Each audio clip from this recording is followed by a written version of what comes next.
Good morning, learners. I'm sure by now you have understood the importance of social distancing, the importance of washing hands, and the importance of keeping yourself safe. Today, let me welcome you to the English lesson for grade 12. And I just want us to look at the syllabus since it's our first lesson. I will do it basing it on the way that we have to answer the question papers. So I'd really love all of you to pay attention. So please, you who is lying on your bed, sit up straight and listen attentively. Even you who is cooking now or doing something else, please come in and listen attentively, okay?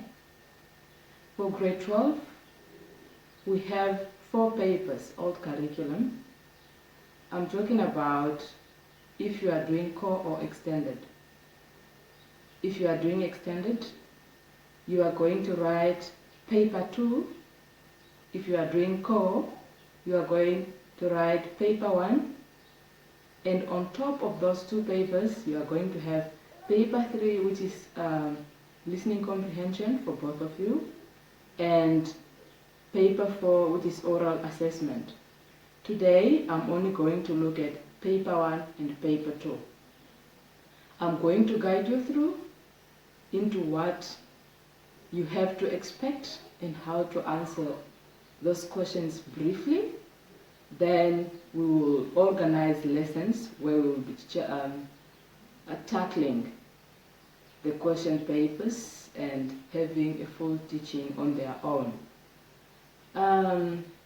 For both extended and core, your question paper is going to comprise of 3 parts. These 3 parts will entail different aspects which are discussed in the syllabus. And the both of you in part 1 are going to be provided with passages. Those are reading comprehensions, whereby you are requested to read a passage and provide answers to the questions below the passage that you are going to read. Now, how do you answer the questions on the passage? What I'm saying is, this is your question paper. You are going to have passages. They can be stories or whichever kind. Then below your passage, you are going to have questions. And all those questions are just based on the story above. So you are going to have 3 of these passages in in part 1. Now, when you are answering questions on the passages, you have to be very tactful. First of all, make sure that you read the instructions carefully. After reading your instructions carefully, I'm going to give you now these tactics or techniques that you can employ. They are not the only one. I'm sure you have other best ones, but these ones have helped me when I was at secondary school. Number 1, do not use outside knowledge when answering passages, questions based on the passage. What I'm trying to say is, let's say you have a passage about smoking. We all know that the dangers of smoking include being affected by cancer or getting respiratory diseases. But now, if you see a question saying, asking for the dangers of smoking in the passage, you do not have to give cancer as one of the problems or the dangers, or being infected with respiratory diseases as one of the answers, because it may not be part of the answers provided in the passage. So strictly use the answers that you have gotten from the passage. Number 2, you have to be able to spot keywords. Keywords are words that are in the question which can help you to go straight to that same word in the passage. I just spoke about the danger of smoking.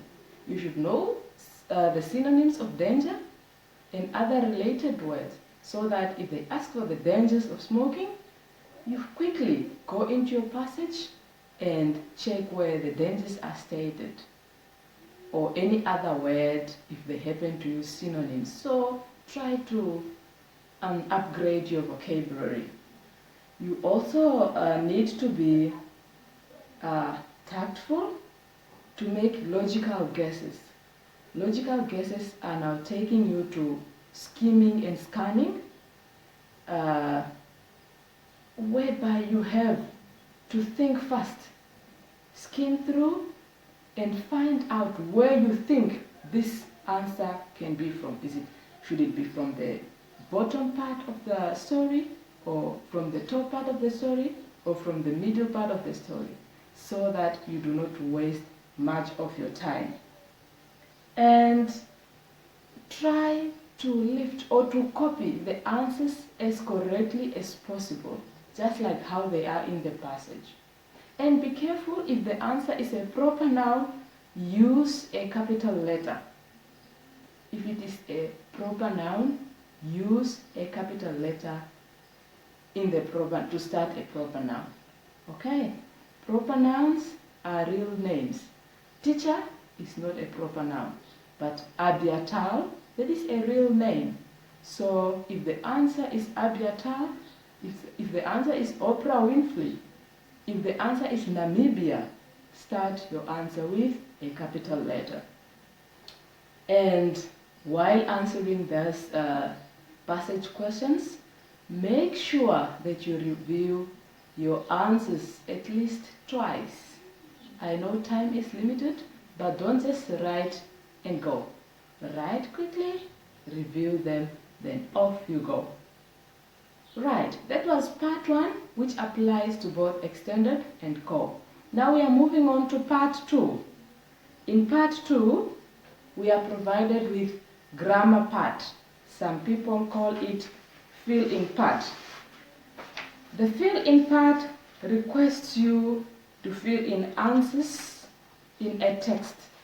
You are provided with a very short text. It may look like this. Just a very short text. The text will have parts where you are going to fill in, and you are given space where you are going to put your answers. Now this grammar part is asking you to apply the rules of grammar. Number 1,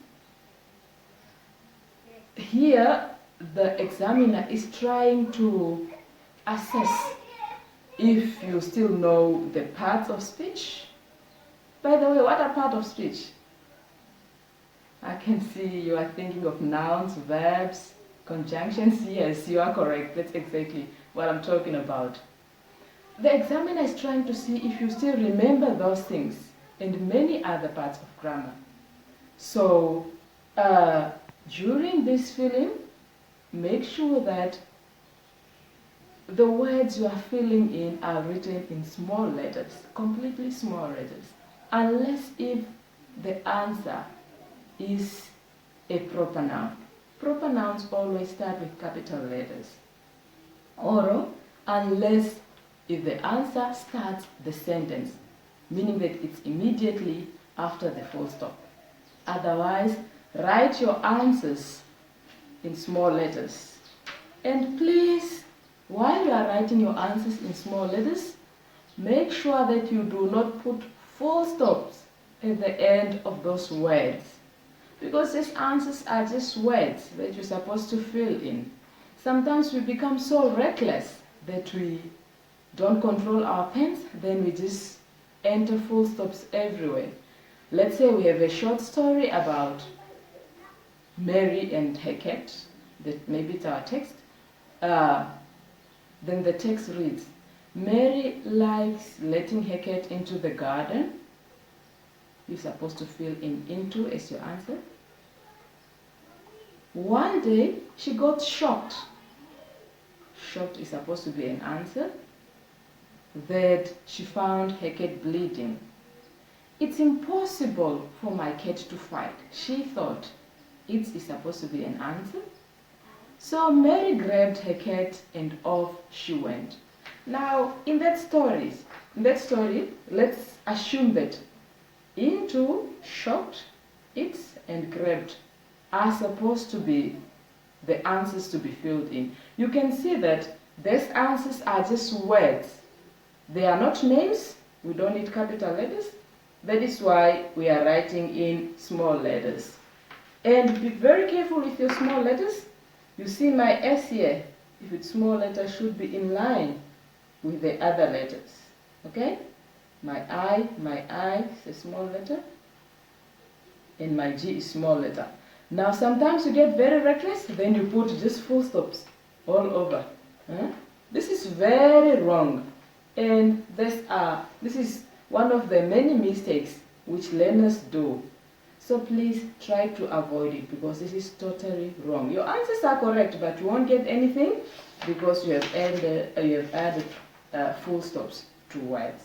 Okay. During this part, you are also required to know the rules of changing sentences into negative, changing passive to active voice or active voice to passive voice, writing sentences in direct and indirect reported speech. You must know your antonyms and synonyms during this part and many other rules of grammar. We are going to have lessons breaking down each part of the question paper. And in this same part 2, for core, you are going to be provided with form filling. Under form filling, we are also guided by the rules. Number 1, read your instructions carefully. At most, the instructions instruct you to fill the first section, which is section A, in capital letters. Please do that, because the moment you write or you fill in section A and you replace one of the capital letters with a small letter, you are already losing a mark. So try to not to lose marks unnecessarily. Now, some of the rules of form filling are: write in block letters or block capitals or capital letters in the first section, which is section A. Please apply that. When they ask you for age, just write the number. Age, 32, 30, 9, whichever age number it is. There is no need for you to say 32 years old. I will explain further when we are going to discuss the form filling. Know the difference between residential address and postal address. Residential address is the area where you live. Extension 17, house number 20, Ondangwa or Walvis Bay. That is the location where you live. That is a residential address. That is what is requested of you. And postal address is a postal box. It's either PO Box 234 Shakati, Namibia. You are asked for the postal box. If you use a private bag, then you put the private bag. So know the difference between those two.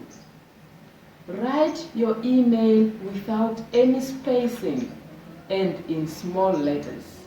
An email address is written without any spacing. This is the correct way of writing an email address. Small letters, they should be totally small letters and no spaces. If you write your email address this way, this is wrong because you can see there's a gap here and a gap here. This is totally wrong. You will not get any mark for this. If you write your email address this way, this is totally wrong. Why do you think it's wrong? Yes, you are correct. It is wrong because you've started with a capital letter. An email address does not start with a capital letter. It's small letters throughout. Okay, did you get me there? Find the difference between a telephone number and a cell phone number. You have to find the difference between a telephone number and a cell phone number and copy it exactly as it is in the text that you are provided where you are getting the information. Now, let us talk about an occupation. An occupation is your calling, what you are doing right now. I am a teacher. You are a learner. Your occupation is learner. My occupation is teacher. Please let us cut out that confusion, okay? Let us talk about the guardian, a guardian. A guardian is a person who is taking care of you, your next of kin. Somebody that can be contacted in case of emergency. Okay, we are not talking about a security guard or guard. The word is yes. But here we are talking about somebody who is taking care of you, okay? The other confusion which is there is delete as appropriate. When you are asked to delete as appropriate, you are simply asked to delete what is wrong. There is no way that the examiner can ask you to delete what is correct. Abiatal.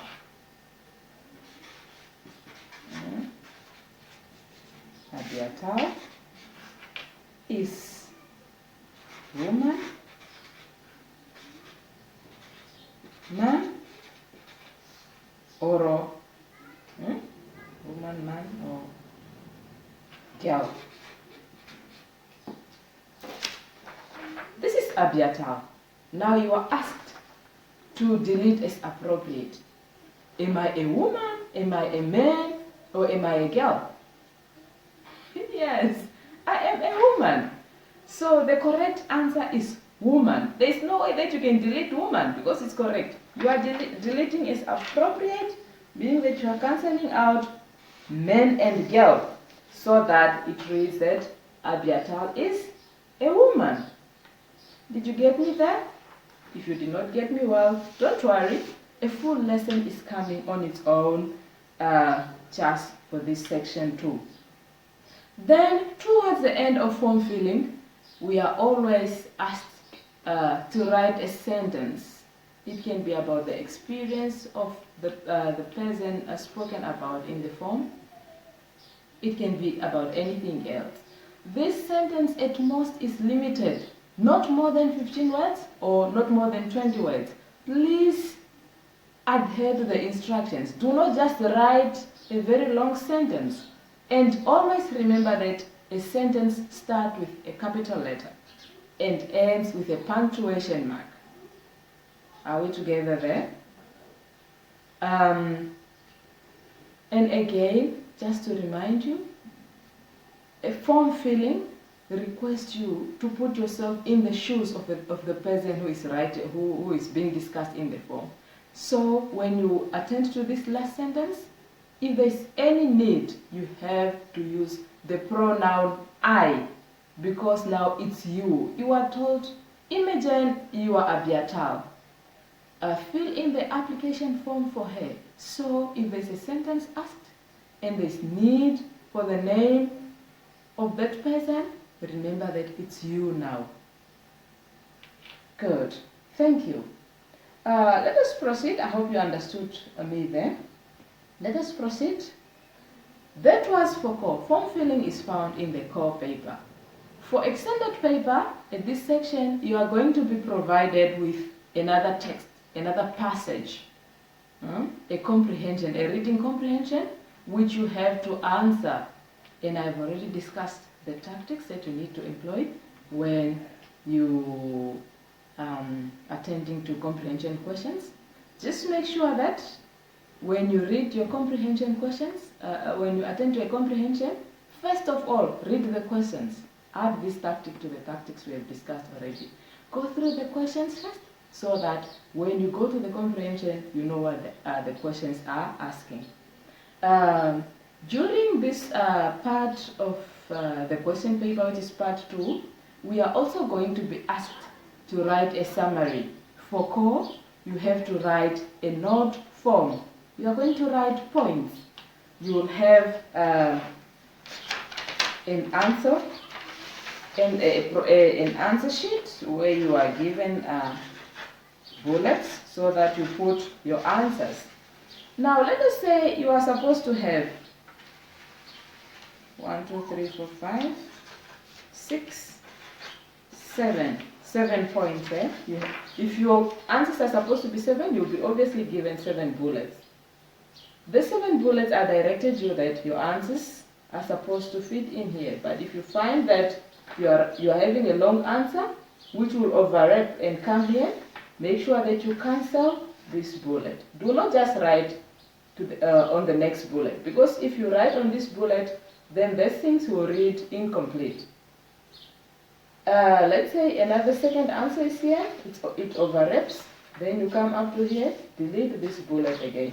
But don't forget to add these bullets down so that you have 7 answers. Did you get me there? Please put that in your mind. That is for core. Extended, you are going to write your summary in prose. Prose means one big paragraph. One paragraph is prose. You are not going to write in point forms. Your words are limited and you have to be serious with that. When you are writing in prose, you do not need a heading for your summary. I'm talking to you extended people.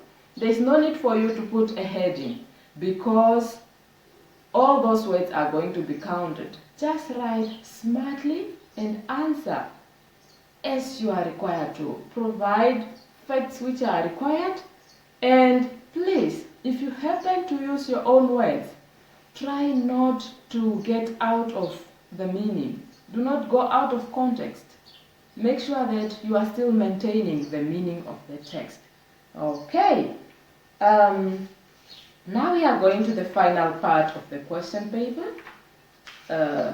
for both paper 1 and paper 2. During this section, you are going to be provided with a question and its prompts. Prompts are small headings which are guiding you on what to write. Let's say you are asked to write a letter about helping someone.